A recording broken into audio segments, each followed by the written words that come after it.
Hello, and welcome to Ask Dr. Dora. I'm Dr. Dora Dixie, board certified in family medicine and addiction medicine.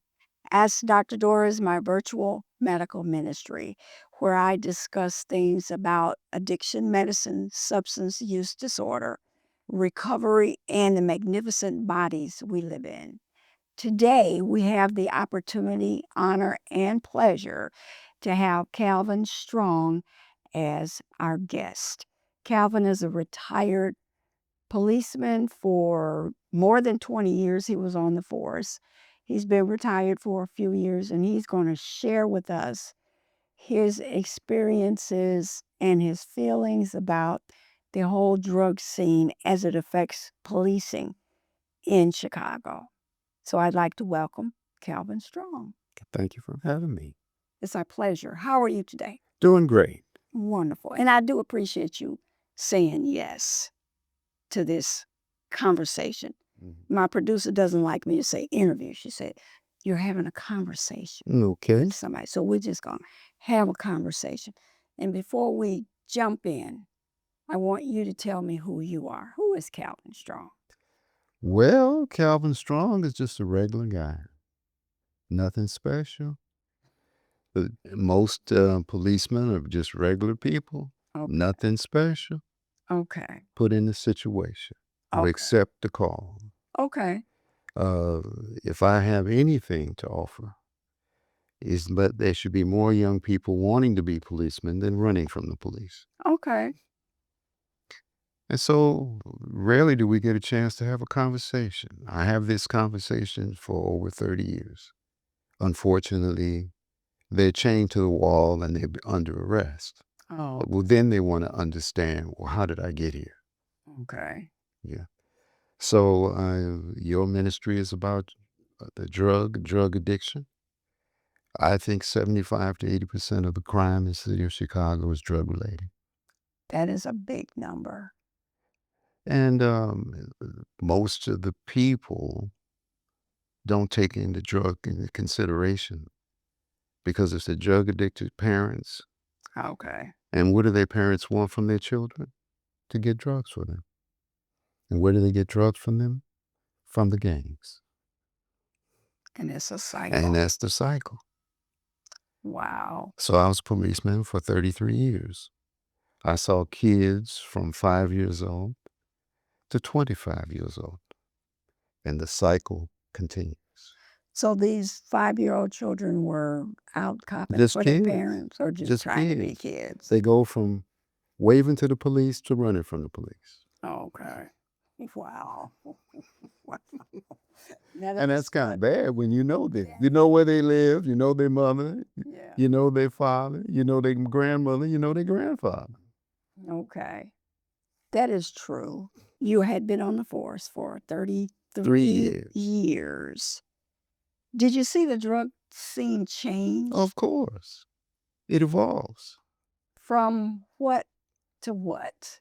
When I came on the job in 1986, Okay. the drug scene was controlled. It was controlled by the older gangbangers. Okay. When I first came on the job, then it evolved. And I would say in the mid-90s, when Cannabis started outselling cocaine. Okay. When Cannabis came in, Snoop Doggy Dogg, most of our problems are cultural. They are not, in my opinion, racial. When it became culturally acceptable to smoke weed, when it became culturally acceptable, and then when you explain to a young man, I said, you can't smoke weed because you can't pass a urine test. If you can't pass the urine test, you can't have a job anywhere. You can't even push a cart in Home Depot. You're right about that. And then you complain about the white man. I said, wait a minute, man. You can't do that. Unfortunately, The drugs started early, even on the police department. As Very- officers, All has started the first day. After you fill out your paperwork. pass the drug test. Wait a minute. After you fill out your paperwork, and they say you're officially employed for the Chicago Police Department, now you have to take a urine test. 5 officers gone the first day. Oh, wow. They failed the drug test the first day. So do they get an opportunity to come back? For what? I mean, No. if that's it. That's a wrap. You can't play both sides of the fence. Either you with the police or you with doing the right thing or you're not. Okay. However, that doesn't mean they're not drug addicts, police officers. They are. I will never say to anybody who says, well, policemen are bad. They are in every extreme. Okay. Some from the most for real, down to earth people you'll ever meet to some of the worst you'll ever meet. There's some policemen I just like more than I like anyone I've arrested. And that's No, it's true. I believe it. It's true. It's true. Funny. Because of the things that they did, Okay. hiding behind good policemen. Okay. The things that they did, showing young policemen to do the wrong thing. Mm. Some of them are so bad that a lot of police officers never get straight. They don't even know how to follow the law. You got to enforce the law. They don't even know what the law is. After working with certain people and seeing how they're breaking the law, not following the procedure, then the poor young officer, as wrong as he could possibly be, Okay. and this officer is setting him up. And before you know it, he's fired. The young guy. Yeah. Or he's going to jail. See, and the thing about it, when policeman goes to jail, there's no misdemeanor. So When you sign in and raise your hand, everything you do is a felony. wow. So your life was changed. Well, I mean, with a felony on your record. well, You're like, more contemporaries of officers that came in the 80s that were fired because of drugs. wow.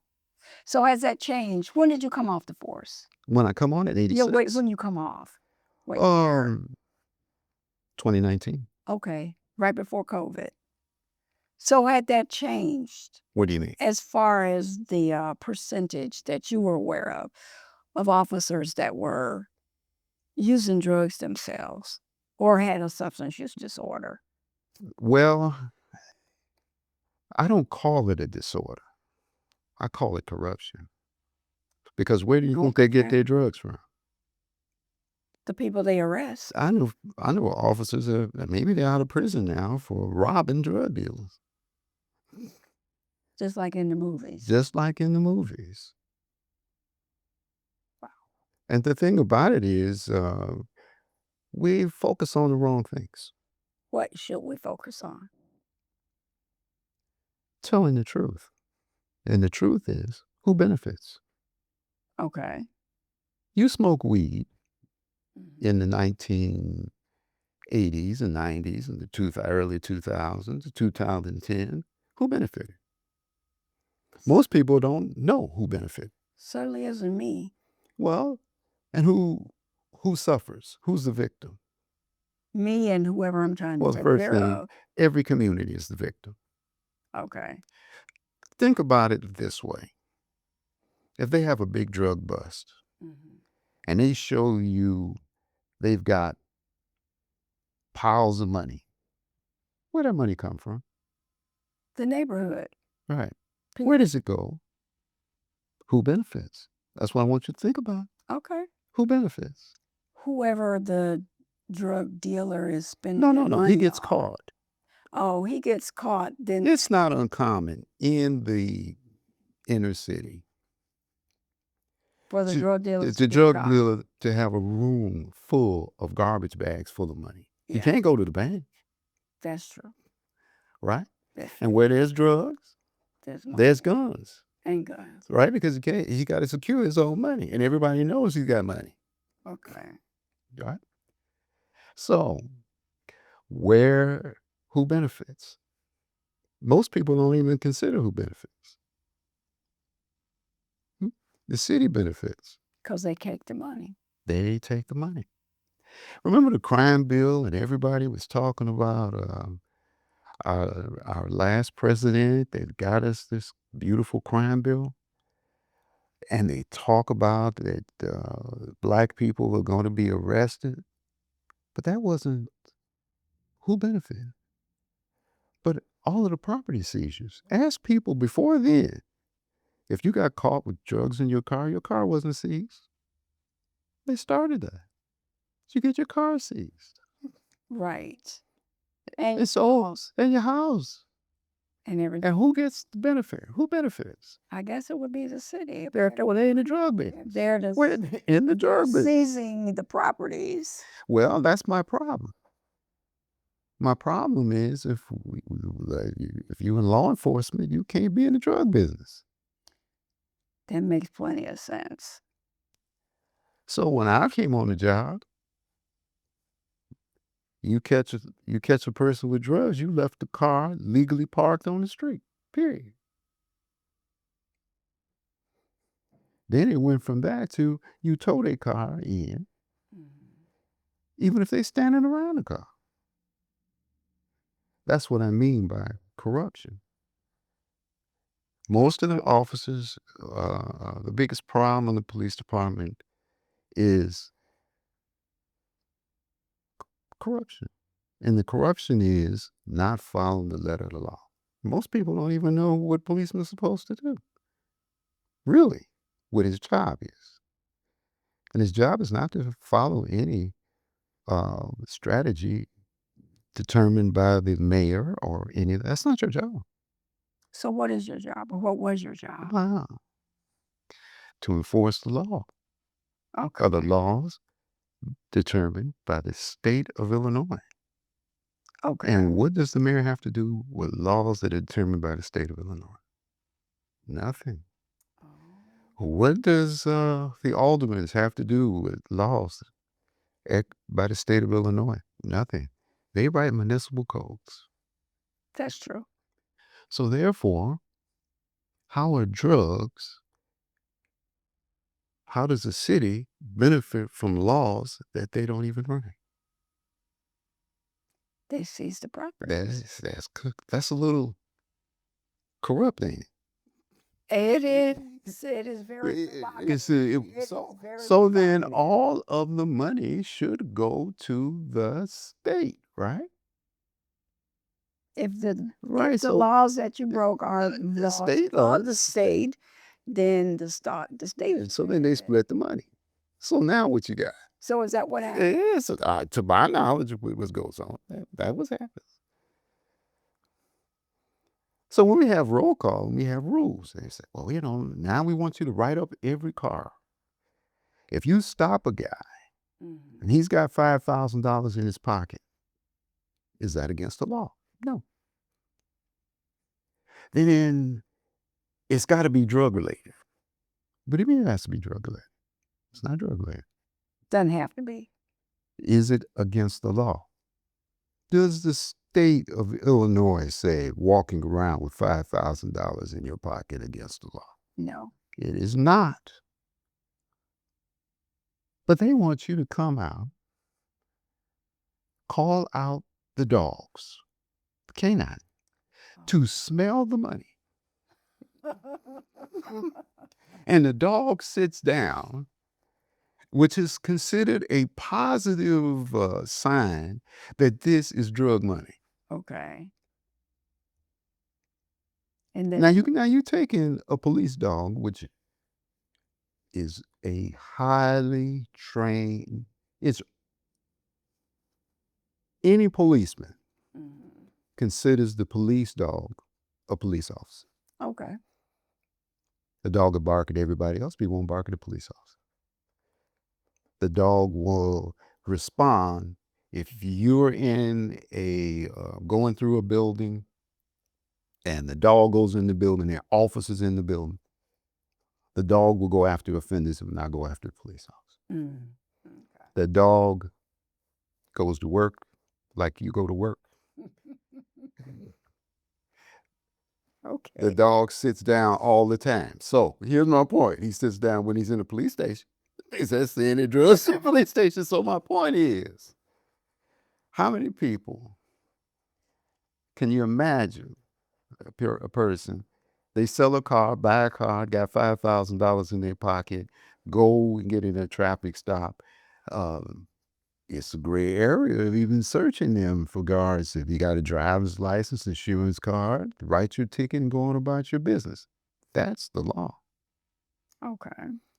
And I would train when I had young officers. I train them to do that. I said, don't get involved in all that other kind of stuff because who benefits? And a lot of times when you do the wrong thing as the officer, you open up the door to put yourself in jeopardy. And a lot of young officers get caught up in jeopardy because they didn't follow the rules. If you stop the guy, he has a driver's license, got insurance, with driver's right, write him the tickets, go on about his day. Well, you don't want to search his car. Why? There's no reason for you to search his car. Mhm. And then you create, well, can I search your car? Why? Okay. You search his car. All right. And then you smell his money. And he says, well, now it's 5,000. You get the dogs, and I just sold a car. And you seize his money. What does he do to you? Hmm? He goes down to IAB and said he took $10,000 from me. I had $15,000 in the car. Now you're under investigation. Now it's all on you. And then everybody, when you go down to IAD and they say, well, what was your probable cause to search the car? You had none. Oh. Other than he had money, Mhm. maybe. And that constitutes, and the same people who walk around with these big gold stars come to roll call and say, you know, we need more enforcement. The worst thing I ever heard, the moment that I realized that I wasn't going to be like the rest of the policemen, the first day I walked into the 7th District out of the academy, and the watch commander said, congratulations, you're here. He says, now, all you got to do is lock up somebody. And if you can't lock them up, write them a ticket. And that was the craziest thing I've ever heard in my life. So who benefits from somebody getting locked up? There we go. Here we go again. You got to always ask a question. Who benefits? If you learned for nothing else, old Officer Strong said, now who benefits? And when I had this conversation with many young men, I said, you go out here, you gang bang. I said, who benefits? He said, well, I'm gang banging. I'm a stone. I'm a that guy. I said, Latin King. I said, no, man. Your body parts. You go over here and you shoot your boy in the head. They went to having advanced life support. And you go over to the hospital. They keeping you alive. Where in the world would you find some 16-year-old kidneys? Where, if you needed a kidney and you need a new kidney, would you want a 16-year-old kidney? Or a 15-year-old kidney? Or a 20-year-old kidney? Where would you find you? I'm almost 70. If needed a kidney, I would want a 60-year-old kidney. I want the newest kidney I could get. And those young men, see, when you work and you've been there, I've been down at the morgue. They come in there, taking your corneas. I've even seen a situation. I worked in a high school, and he got shot in the head. And They raped him for body parts. well, let's just put it this way: I was still in conducting the investigation, and they were waiting. They have a procedure, Right. but that heart was all the other person the heart was going into was already on the table. It didn't even get warm cold. It didn't even it go from here to here. Wow. There are people waiting. Again, you game banging. You don't even benefit. You know what the benefits you get? They got an ambulance for you. And you gave somebody else life. Or a And better, or a you better and life. you do this. You used to ask your permission, right? Well, they made it so you didn't have to ask your permission. Are you serious? Yeah. No one has to give permission for these minors to. Well, they can't find them there. Yeah, it's a whole procedure. Okay. These are things to think about. Why things are the way they are. Who benefits? Who benefits? You just made me scared.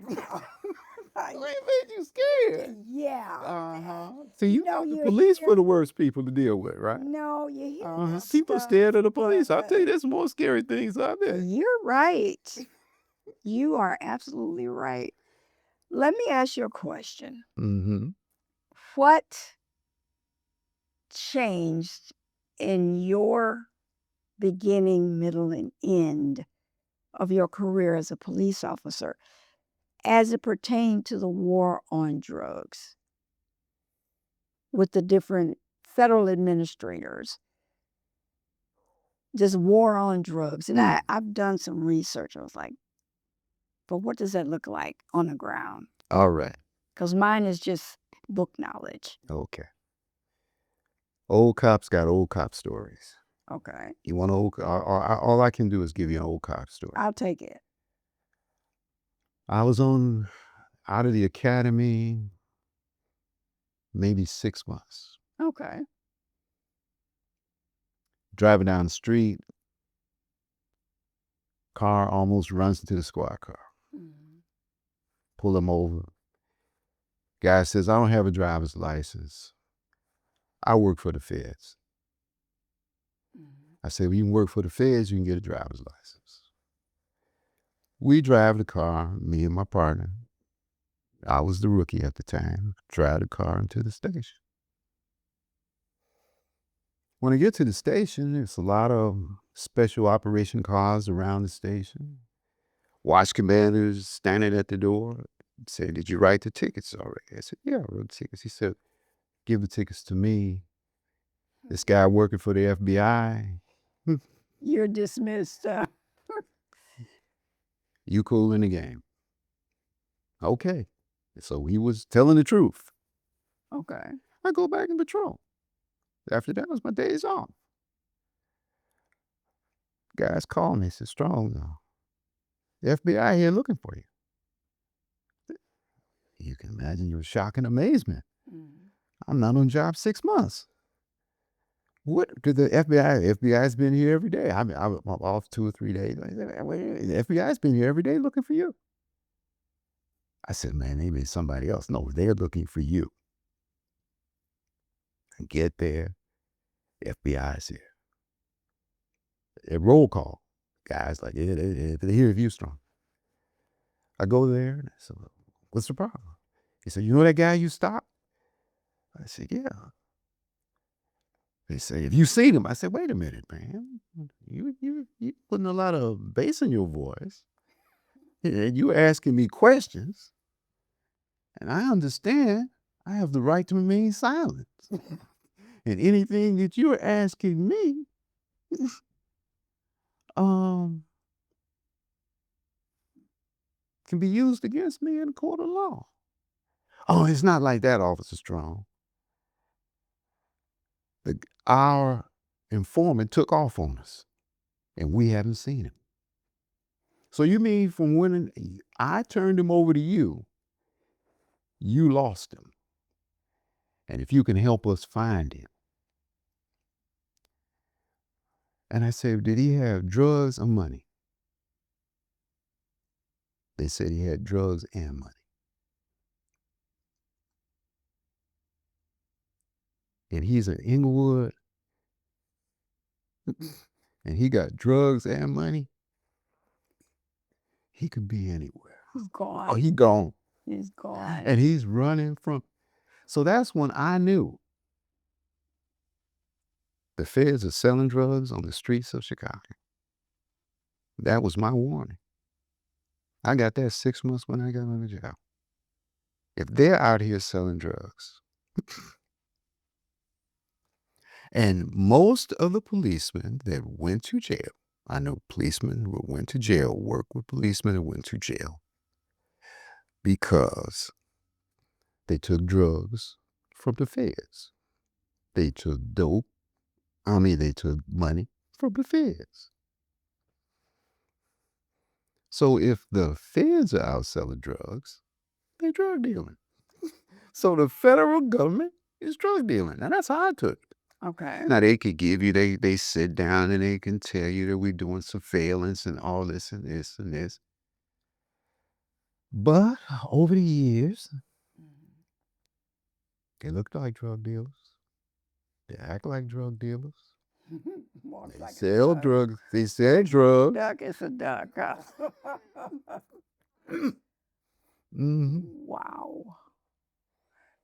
So who did the war on drugs benefit? There we go. Think about it. First, foremost, the war on drugs benefits illegalized drugs. Really? I could see it coming. Okay. Right now, is cannabis legal? In at least half the states. Oh, wait a minute. Is it legal? No, not on the federal. No.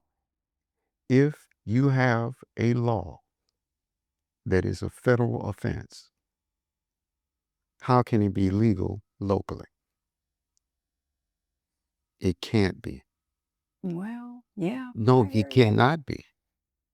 So all these cannabis stores are operating outside the law. Are they?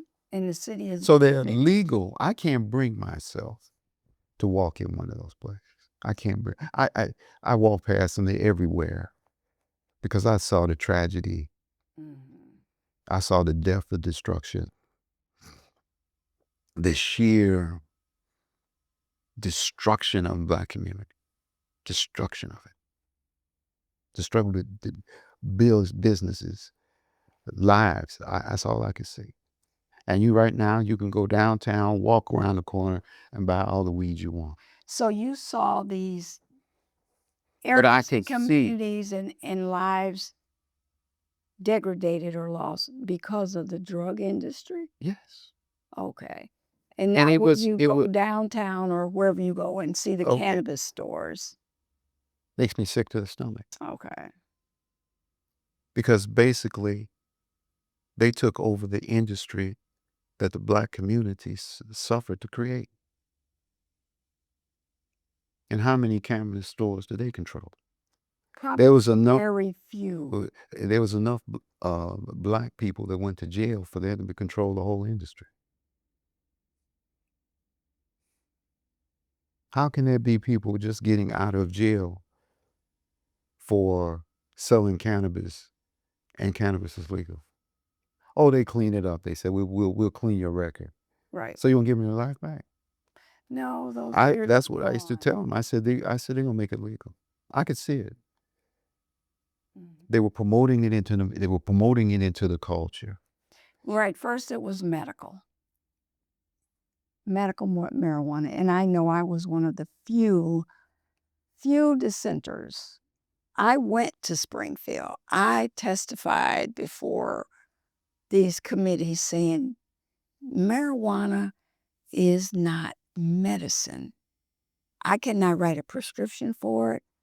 I can't tell you how big of a puff to take, how long to hold it in, how often, I cannot write a prescription as I've been taught in medical schools and residency. I don't know how to write a prescription for marijuana, so how can it be medicine?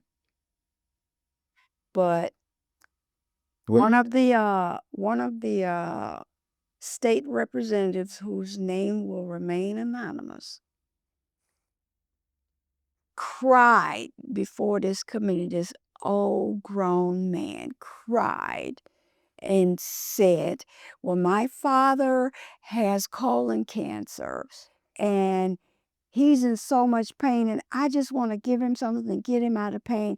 And if Daddy could smoke a little marijuana and be out of pain these last few days, weeks, months of his life, then I think we should have medical marijuana.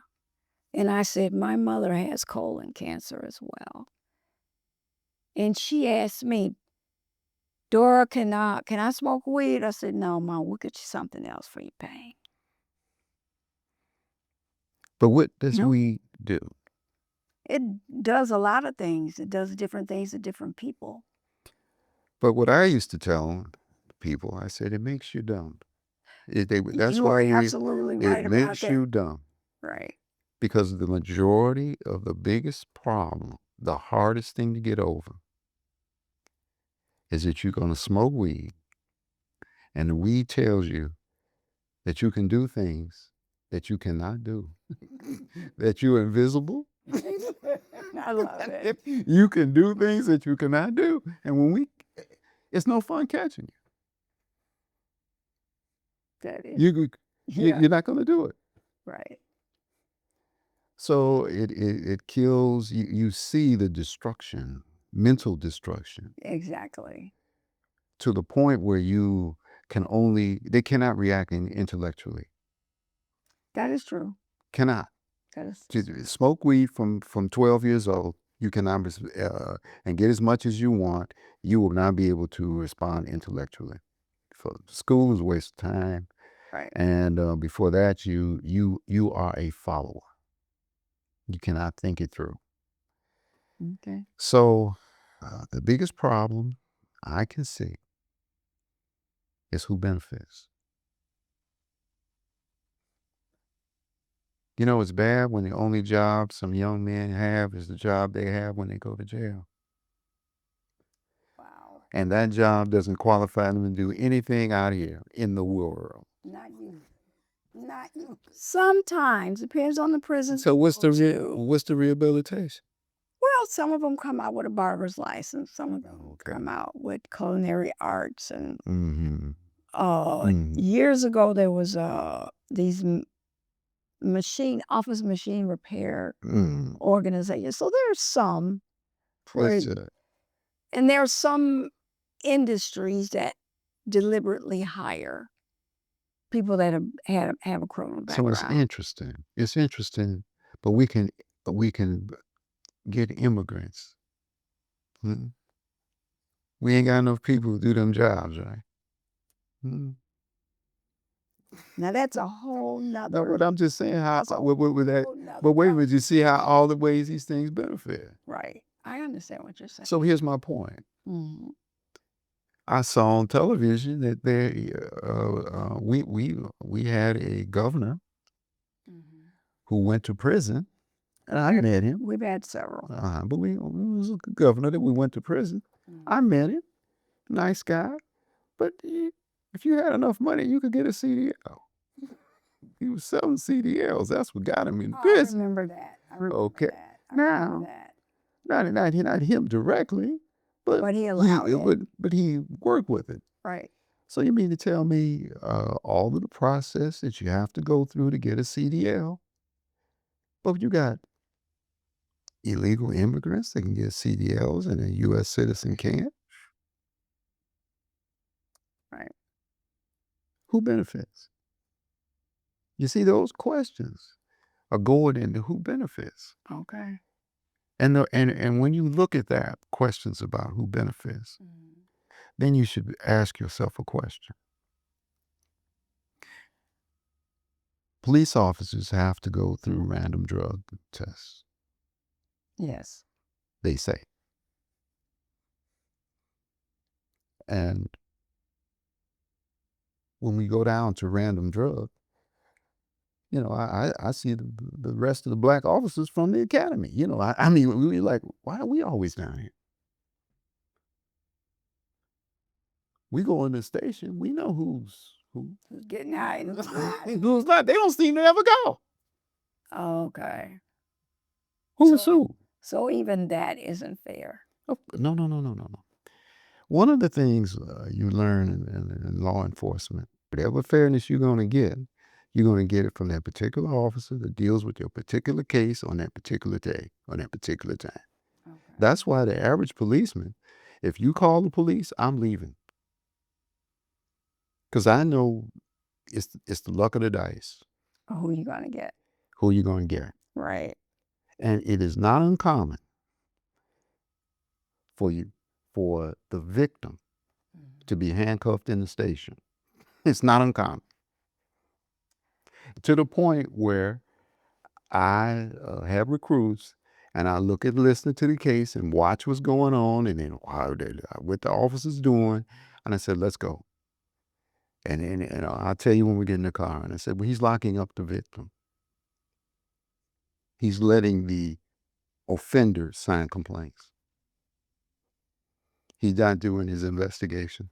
Okay. He didn't listen to the witnesses. He told the witnesses, he cussed the witnesses out. The officer cussed the witnesses out and told them to go away. They were trying to tell him he was Here's locked what out. really happened. Yeah. I And get that happens so often, which sets up people's perception of the police department, especially in black communities, because if you want to arrest people, if you want to enforce the law, you encouraged. Okay. So if you 7000 South, you encouraged to make an arrest. You 7000 North, you encouraged not to. And who benefits? I know who loses. No, well, okay. Well, let me explain. Who benefits? That's the question. Who benefits? So what is the benefit in arresting a non-white drug offender I didn't ever. versus, no, just a question, versus arresting a white drug offender? Okay. It's not racial. It's not racial. That's the trick. Okay. I'm giving you Okay. a perspective. Okay. It's not racial. Let's assume it's not racial. Then what is it? Who benefits? Money. The money is perception, Okay. right? Mhm. So everybody, 7000 North, 7000 South, have insurance, right? You got car insurance, right? Yeah. So if 7000 North, they have lower arrests, they take crimes that would be burglaries and make them thefts. Guess what happens? They have lower insurance. These insurances And your insurance is stay more. down. Yeah. So what are you subsidizing? You're subsidizing the north side people, justified by the south side people. Hmm? That's terrible. That is part of the country you live in. Yes, it is. But here's the problem.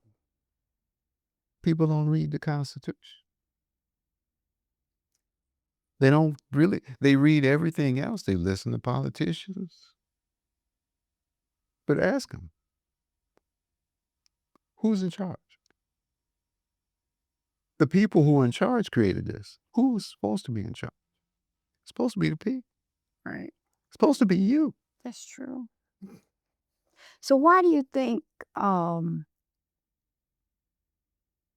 police in any community, why do you all have such a bad reputation? Why are people now afraid of you? All right. Guess what? What? If you benefit, you got to blame somebody. Okay. The police are always blamed. That That is is true. true. Now, That is true. here's an example. I make an arrest. Mhm. Do I put anybody in jail? There is no arrest I can make but one. I just thought of one. They can put you in 26 and Cal. I can't do that. You go to the station, they take your prints, you processed, you either released from there, but I can't send you to 26 and Cal. Okay. So if you end up in 26 and Cal and you call your Attorney? you use your phone call and tell your mama that the policeman lied and got me over here at 26 and Cal. Now, that warrant got you there. A warrant can get you to 26 and Cal because you on a judge at 26 and Cal. Policeman never done this. The number one reason that a young man will end up in 26 and Cal because he That's does 26 in California for you all that don't Mm. know Chicago. 26 in California is where the Cook County Jail is. Not the neighborhood lockups, but the jail. is you didn't go to court. Oh, okay. And when you are arrested for something else, your name is run and that warrant hits and that just puts you to 26 and Cal. Gotcha. Policemen don't do that. But you know how many times policemen, I've always heard them get on the phone calling their mama and telling them, oh, the officer did this to me. The second reason to blame the police officer, never so um, because you have to have somebody to blame. And the police is easy Right. because they cannot talk back. Do you know why? No. Against the rules and regulations of the Chicago Police Department. Okay. Okay. Didn't know I that. cannot, nor can any policeman, criticize the Chicago Police Department as a sworn member. Okay. Can't do that. Okay. So that means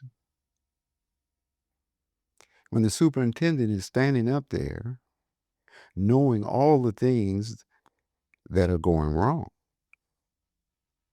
he can't talk about it. So what is he talking about? That's my problem. I don't know. And that's the reason because our issue is that we the people. It's our country. Why are we allowing this? We don't know our laws. No, We because don't know our rights. here's my opinion. Mhm. Okay, this is one of my sticking points. I would get into debates with my supervisors over the law. How can we debate the law? The law is clear. I had cases where I said, this is not a crime. Two people, mutual combatants, want to fight. They fight. They one lose, one win. Everybody said they were mutual combatants. It's not a crime. Okay. Now it's a disturbance. The fight was over when I got there. It's not a crime. Well, I want this one arrested. Why? They were both fighting. Well, I want to do this on cross complaints. Okay, well, Sarge, you order me to do it? No problem.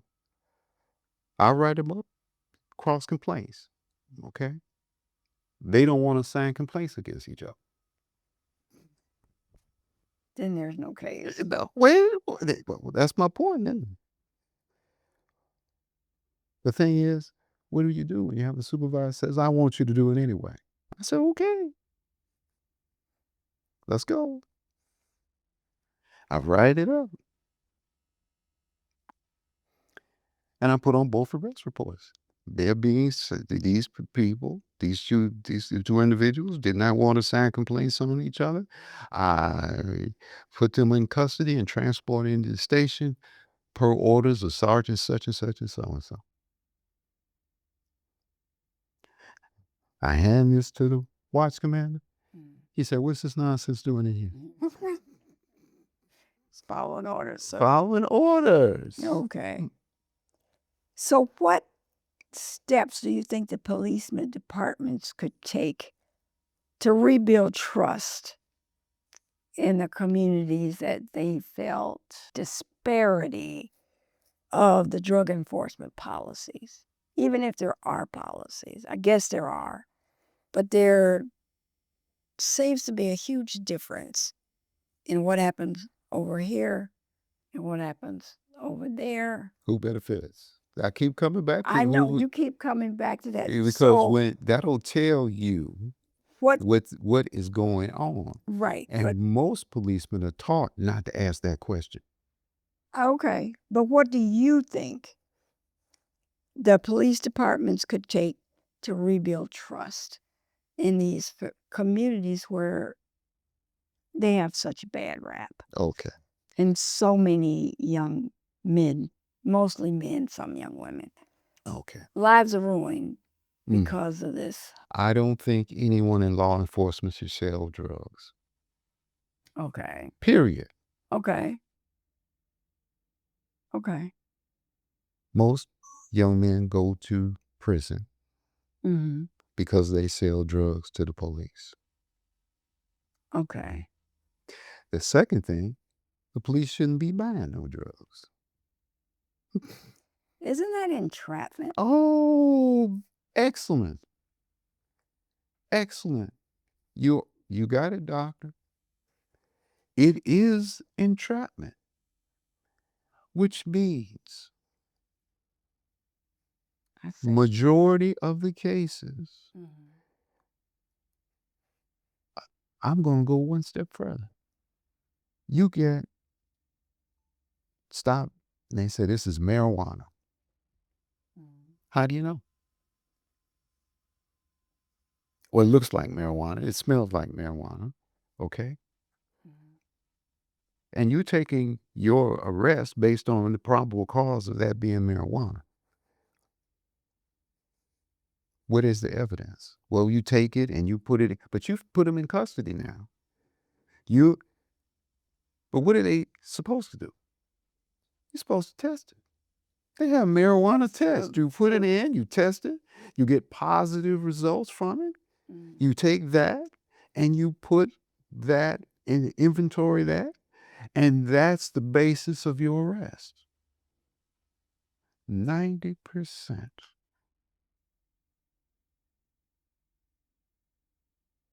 of that arrest is invalid. So that means the majority of arrests in Chicago are being arrested for no probable cause. That's accepted. Okay. And I don't think it should be that one. Okay. And what they say is, look at the cost. Look at the cost for having the drug testing kits. And my thing is, if you take a man's freedom, you can buy the kit. That was my thought. That makes sense. That's my thought. What systems outside of policing do you think would help reform or reduce the drug problem in Chicago? The kids. Do what they always talk about doing. Save the kids. Save the children. Save the kids. Okay. Kids will live their whole life with an intense block area.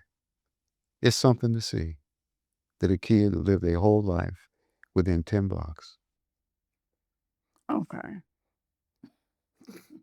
Kind of scary, but No. okay. So everything is right in front of them. The gangbangers are mentor them. Okay.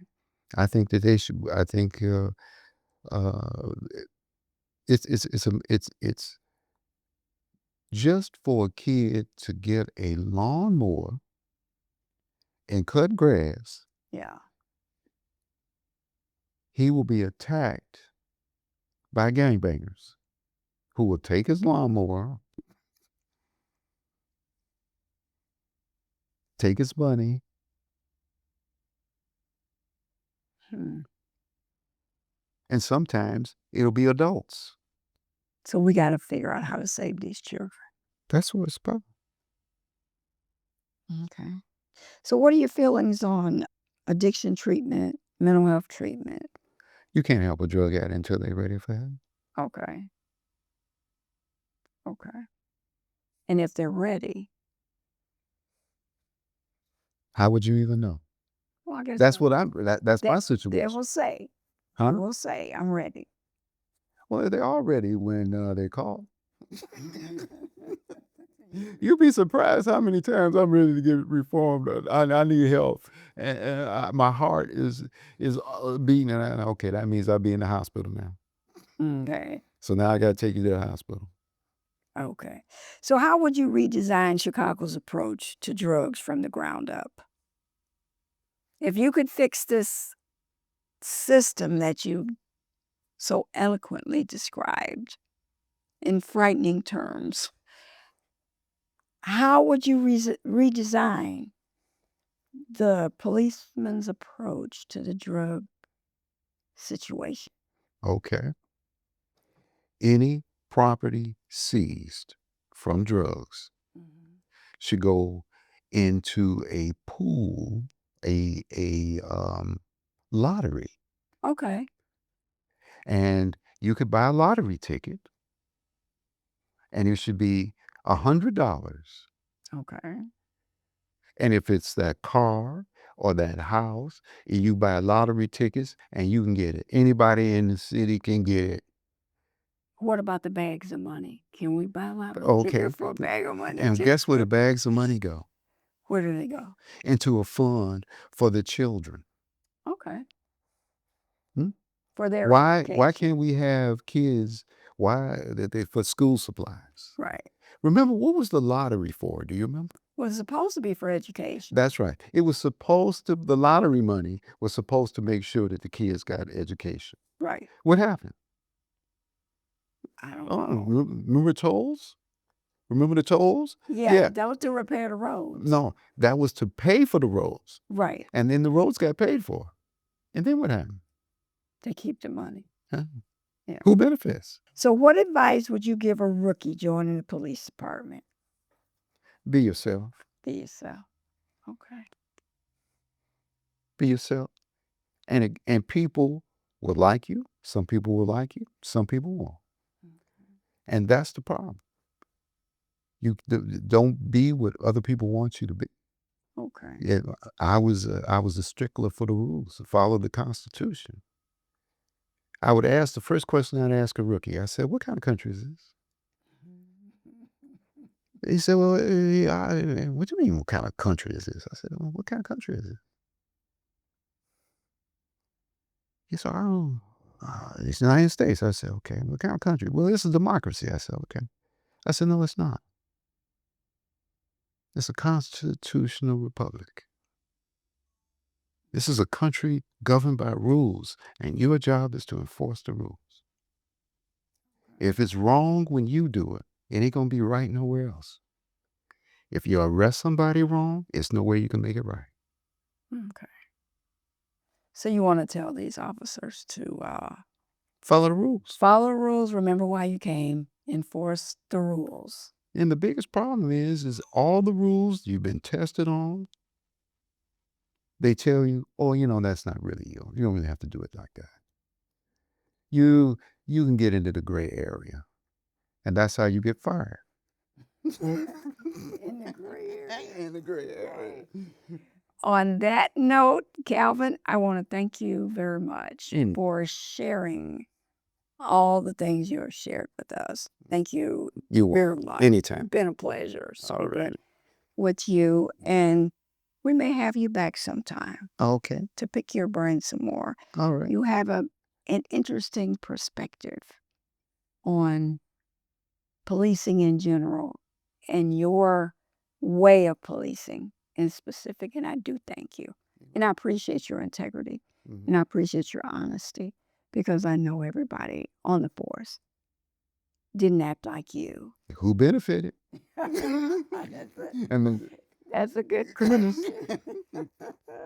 For them being the way they are. Okay. So thank you, audience, for listening to this podcast.